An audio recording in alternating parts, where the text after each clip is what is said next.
Hello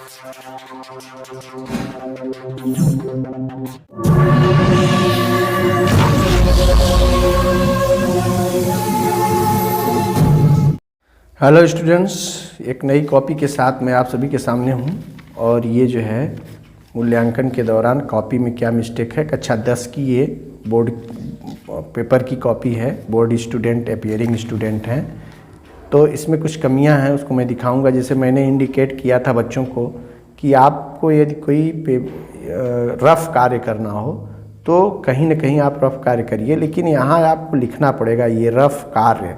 इस बच्चे ने गलती किया कि जिस पेज पर रफ़ किया उसको रफ़ कार्य नहीं लिखा। इसका मतलब यहाँ आपको ये इंडिकेट करना बहुत ज़रूरी है कि आपने यहाँ पर रफ़ किया है, और इसको जब आप कॉपी जमा कर रहे हैं तो इसको दोनों तरफ से क्रॉस कर दीजिए ताकि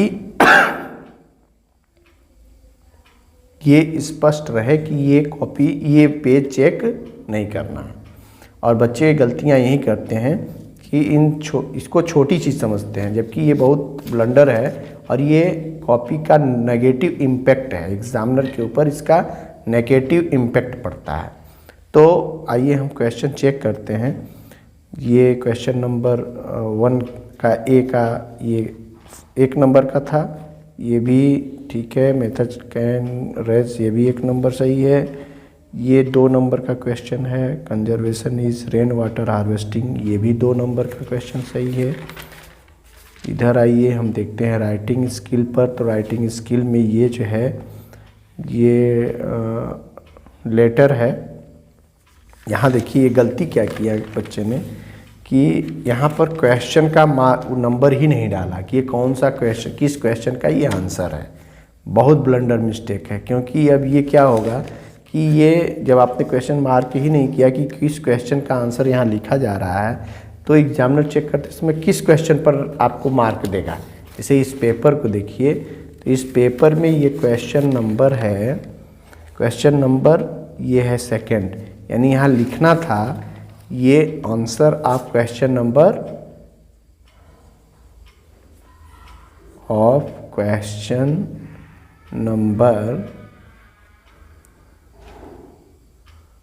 यहाँ डालना था 2, उसके बाद ये लिखना था।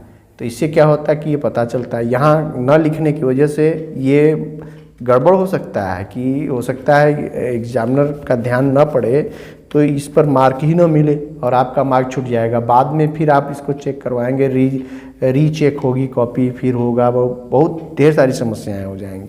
फिलहाल लेखन शैली ठीक है और ये ठीक है, इसको आप मार्क दे सकते हैं। ये 4 मार्क्स का है, इसमें मैं इसको 4 मार्क्स अप्लाई कर दूंगा। इस लेखन शैली पर ठीक ठाक है, इसलिए इसको दिया जा सकता है।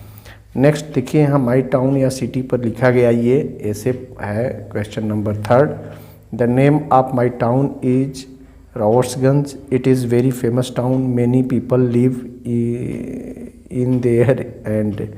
ये सेंटेंस थोड़ा गड़बड़ जाने लगा। लेखन शैली सही है, सेंटेंस में थोड़ी समस्या आ रही है, तो इस सेंटेंस को हम मैनेज कर लेंगे। यहाँ हो जाएगा। पॉजिटिव इम्पैक्ट की कॉपी दिख रही है, इसलिए इसमें जो है 5 मार्क्स चूँकि इस क्वेश्चन पेपर में अप्लाई करना है, तो इसमें मैं इनको जो है 4 मार्क्स अप्लाई कर दूंगा। नेक्स्ट क्वेश्चन ये जो है आपका ये ग्रामर का क्वेश्चन है। ग्रामर में यहाँ ये सही है, इसलिए इसमें कोई मार्क्स कटौती नहीं हो सकती, 2 के 2 नंबर मिलेंगे। यहाँ भी ये क्वेश्चन सही है, ये भी 2 नंबर मिलेंगे, यहाँ भी 2 नंबर मिलेंगे। ये नेक्स्ट क्वेश्चन 4D है, ये ट्रांसलेशन का है। The trees important for our life, trees are होना चाहिए क्योंकि यहाँ ढेर सारे पेड़ की बात है। ये ट्रांसलेशन का पार्ट है। ट्रांसलेशन भी इसमें जो है क्वेश्चन पेपर में ट्रांसलेशन 4 नंबर का है। चलिए हम 3 नंबर अवार्ड कर देते हैं, थोड़ी मोड़ी गलतियां हैं। यहाँ 5A में देखेंगे आप तो ये क्वेश्चन आंसर है, 4 नंबर का है। The young seagull was afraid because he certain that he was certain that. यहाँ देखिए वर्ब ही गायब हो गया है, सेंटेंस का सेंस ही उलट हो जाएगा, इसलिए 3 नंबर इसमें अवार्ड किया जा सकता है। नेक्स्ट है according to poet Lencho's help. अब यहाँ पोएट कहाँ से आ गया, लेंचो, ये चैप्टर प्रोज का है, प्रोज में पोएट कहाँ से आ गया, तो यहीं से जो है एग्जामिनर का ये इम्पैक्ट है। तो इसका मतलब इस पर आपको 5B पर भी 4 मार्क्स अप्लाई करने थे, लेकिन यहाँ आपको 2 मार्क्स मिलेंगे। यहाँ देखिए 5C, अब इस बच्चे ने गलती किया कि 5 में केवल 2 ही क्वेश्चन करना था, ये 5C कहाँ से आ गया, इसका मतलब ये एक्स्ट्रा क्वेश्चन हुआ, इस पर नंबर नहीं दिया जाएगा। इस तरह की गलती नहीं करनी चाहिए, हमें 2 क्वेश्चन करने के लिए मिल रहा है तो 2 ही क्वेश्चन हल करना चाहिए, तीसरा हल करेंगे तो एक्स्ट्रा करके काट दिया जाता है, उस पर नंबर नहीं दिया जाता है। आइए क्वेश्चन नंबर 6 देखते हैं, ये लॉन्ग क्वेश्चन का है क्वेश्चन, 5 मार्क्स इस पर अप्लाई करने हैं। और यहाँ जो है Lencho was angry when received the letter because he got only 70 pieces because he needed 100 so he was angry, he begged 100 pieces because he needed, because he crops, यानी sentence ही सब उटपटांग जा रहा है, यानी क्लियर सेंटेंस नहीं मिल पा रहा है, इसलिए 5 मार्क्स में ओनली 2 मार्क्स अप्लाई किए जा सकते हैं। 7 क्वेश्चन नंबर पर है, ये सेंट्रल आइडिया है, 3 मार्क्स अप्लाई करने हैं इस पर।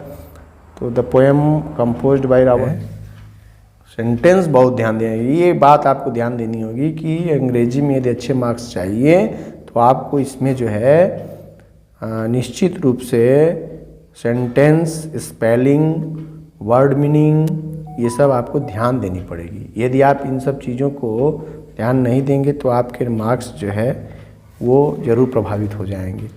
तो इस पर जो है फिर 3rd में हम 2 मार्क्स अप्लाई करेंगे, क्योंकि कुछ गलतियां हो जाने पे फुल मार्क्स अप्लाई नहीं किए जा सकते। फुल मार्क्स लेने के लिए आपको बिल्कुल 100% देखना पड़ेगा कहीं हमारी कोई गलती ना रह जाए।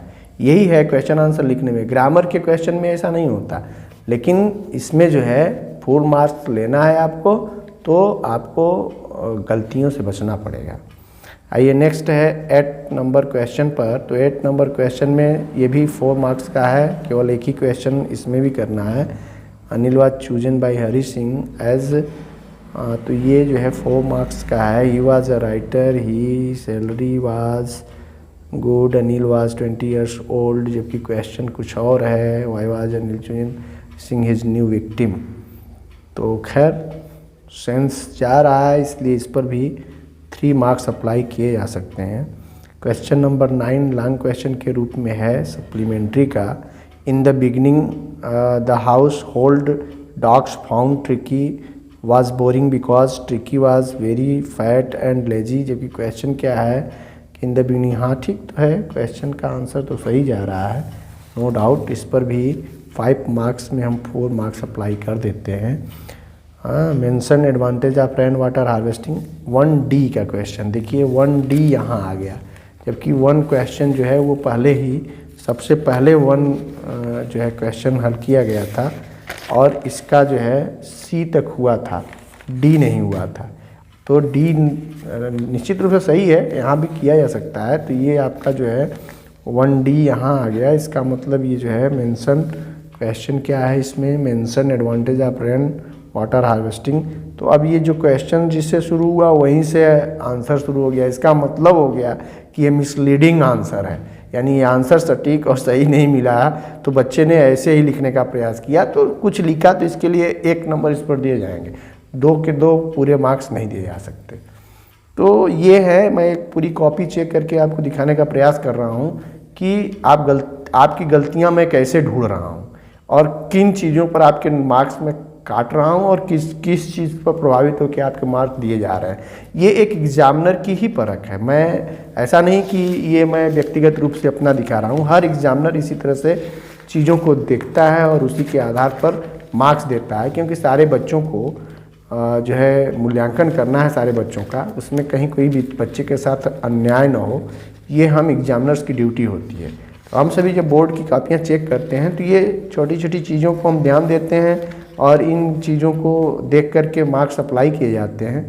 तो इन्हीं सब चीज़ों से मैं आपको बताना चाह रहा था कि कहाँ आप गलतियाँ करते हैं और कहाँ कौन सी चीज़ आपके लिए पॉजिटिव हो सकती है या नेगेटिव हो सकती है मार्क्स के लिए, इन सब चीज़ों को बताने का मैंने प्रयास किया।